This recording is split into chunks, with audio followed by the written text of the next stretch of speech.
تو علم ہوتا ہے کہ جو بات آپ کے علم میں آئے، جس بات کی آپ کو خبر ہو، وہ آپ کا حال بن جائے، یہ علم ہے۔ آپ کے پاس بہت سی خبریں جمع ہو جائیں تو یہ علم نہیں ہے، یہ اخبار ہے۔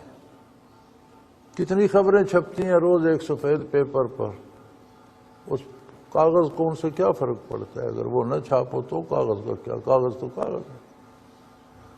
اگر بہت سی معلومات ذہن میں جمع ہو جائیں تو وہ خبریں ہیں، وہ معلومات حال بن جائے تو علم ہے۔ اب اگر خبر برائی کے بارے ہے تو برائی حال بنے گی تو یہ بھی جہالت ہے، یہ علم نہیں ہے، کیونکہ برائی کی بنیاد علم پر نہیں، جہالت پر ہے۔ گناہ کی بنیاد علم پر نہیں، جہالت پر ہے۔ قرآن نے ہر گناہ کو جہالت کہا ہے، اور مفسرین نے لکھا ہے کیونکہ بڑے سے بڑا عالم بھی گناہ کرتا ہے تو گناہ جو اس نے کیا وہ اس نے جہالت کی ہے، اس کا علم سے کوئی تعلق نہیں۔ تو برائی اگر حال بن جائے تو یہ جہالت ہے، اچھائی خبر بنے پہنچے آپ تک اور آپ کا حال بن جائے تو وہ علم ہے، حال نہ بنے تو علم نہیں، خبر ہے۔ ایک بات۔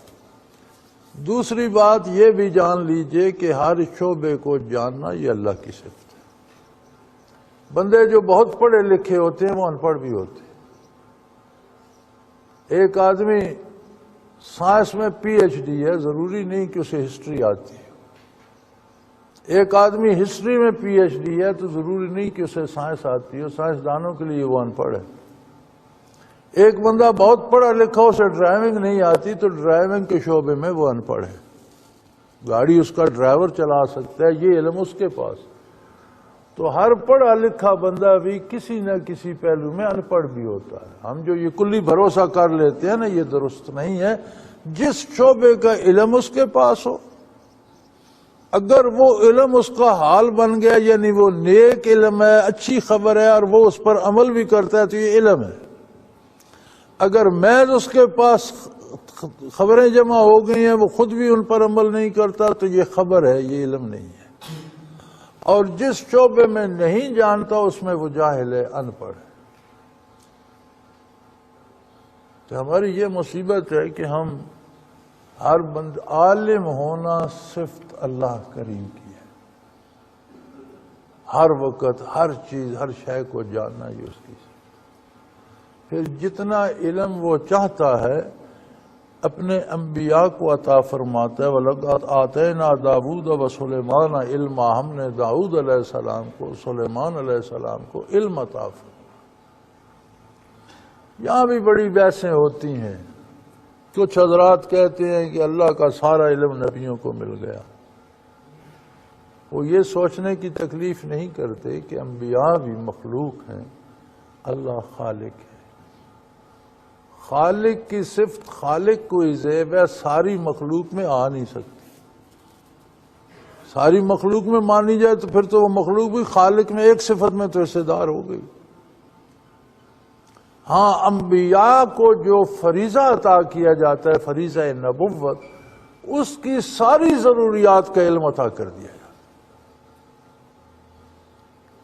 جو ان کا فریضہ ہے، اس کی جتنی ضروریات ہے وہ مکمل طور پر ان کو اس کا علم عطا کر دیا جاتا ہے، ان کا عمل بھی اس کے مطابق ہوتا ہے، وہ واقعی علم ہوتا ہے، حقیقت علم ہوتا ہے، صورت علم نہیں ہوتی۔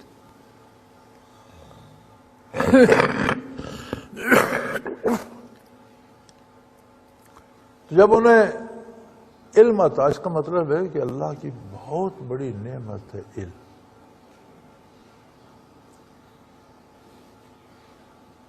ہمارے پاس آخرت کی خبر ہے الحمدللہ، بزرگوں سے، کتابوں سے، قرآن سے، سنت سے، ہر جگہ سے ہم نے پڑھا ہے قیامت قائم ہوگی، انصاف ہوگا، حساب کتاب، یہ خبر ہے۔ اگر یہ ہمارا حال بن جائے اور ہماری زندگی اس طرح بدل جائے گویا ہم میدان حشر میں زندہ ہیں اور برائی سے بھاگتے ہیں اور نیکی کی طرف دوڑتے ہیں، تو پھر یہ علم بن جائے گا۔ ہر بندے کو پتہ ہے نا قیامت، جو کم تولتا ہے اسے پتہ ہے قیامت ہے. مسلمانوں میں سے جو کوالٹی میں ڈنڈی مارتے اسے پتہ ہے قیامت. دوسرے کا حق چھینتا ہے، رشوت لیتا ہے. وہ پرسوں بات ہو رہی تھی کہ مجھے بتا رہے تھے کہ میرے ایک دوست نے ایک اپنے مولوی صاحب سے پوچھا کہ یہ جو پیلی ٹیکسی سکیم آئی، مجھے نہیں پتا اس کا کیا طور تھا، تو یہ حلال ہے یا اس میں سود ہے یا کیا ہے؟ تو مولانا نے اسے کہا کہ اس میں سود ہے اور یہ جائز نہیں ہے. اس نے نہیں لی. کچھ عرصہ گزر گیا، وہ سکیم ختم ہو گئی تو کہ مولوی صاحب سے ملنے گیا تو ان کے گھر 2 پیلی ٹیکسیاں کھڑی. تو اس نے کہا کمال ہے، آپ نے مجھے تو کہا کہ یہ حرام ہے اور اس میں سود ہے تو میں نے تو نہیں لی، اور آپ کے پاس 2 ہیں. تو اس نے کہا مسئلہ تو وہی ہے، حرام ہے اور اس میں سود ہے. میں نے لے لی، تم نے نہیں لی. تم بھی لے لیتے، میں نے کوئی لینے سے روکا تھا؟ میں نے تو مسئلہ بتایا تھا. تو یہ علم نہیں ہے، یہ مولوی صاحب کے پاس خبر ہے.